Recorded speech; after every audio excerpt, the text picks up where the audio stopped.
Nelson talked about, it's a personal thing for me, the Leukemia and Lymphoma Society. And so if you'll please excuse me.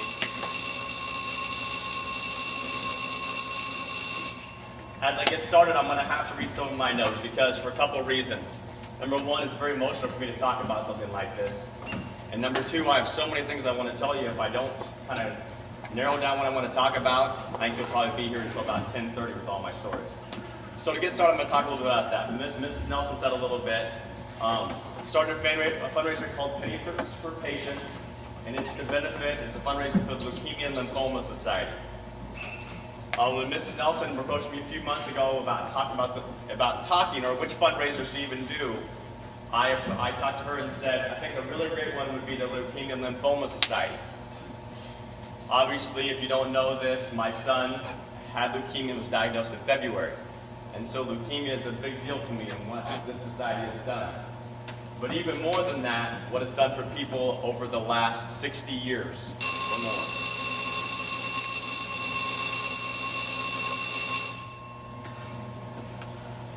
If it was not for the Leukemia and Lymphoma Society, I would not be standing in front of you today.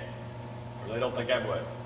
I would stand over with all the teachers today, and I would slowly listen, or I would listen along the way to whatever the presenter had to say, and I would just walk along or go on about my life as if nothing was different for me.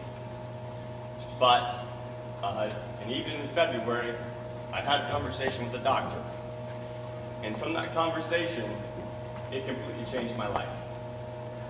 And I'll talk about that conversation a little bit later on and what it meant to me. But I'm going to move forward here a little bit. The Leukemia and Lymphoma Society was started in 1949. Its mission is dedicated to finding a cure for leukemia, lymphoma, and myeloma. Okay? Some of you may not know what those are, so I'm going to review those real quick. So you understand those and make it very simple. What is leukemia?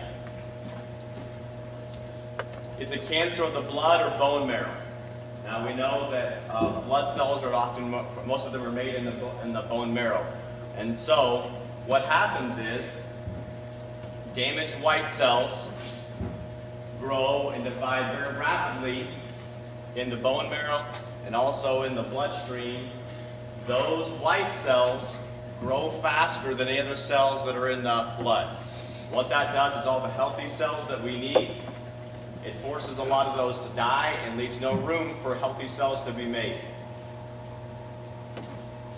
Also, what makes it very tough is that these damaged white cells live a lot longer than healthy cells. And so it's very hard for our blood to produce the things we need.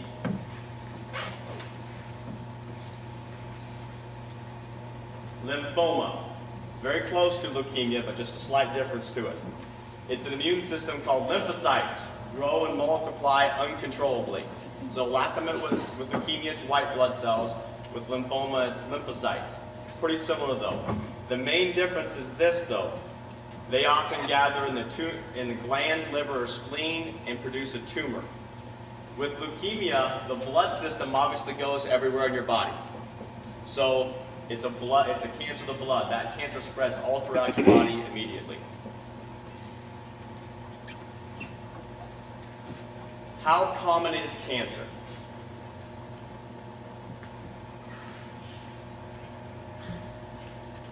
This year, 1,638,910 people will be diagnosed, new diagnoses with cancer in the United States alone.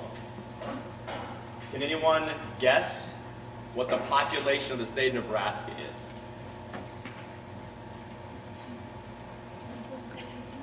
Very, very close. It's about 1,800,000.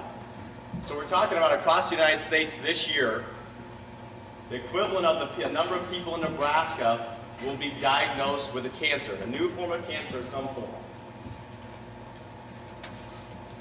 Of those, 47,000 of them will have leukemia, and 79,000 will have lymphoma. Okay? Now comes the hard part.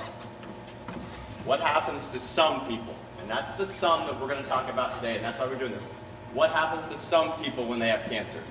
Obviously, with the treatments we have today, some people are able to beat cancer and survive. But some are not able to. This year, it's an estimated amount that 577,190 people will die from the United States from cancer. So we'll go back to a statistic that you can kind of understand a little bit. The number of people in the Omaha metro area is less than this. You could add in Alvin and Petersburg along with it, you'd be less than that number. So the amount of people who live in Omaha will die from cancer this year. Tremendous amount of people. Of those, 23,000 will be from leukemia, and 20,000 from lymphoma.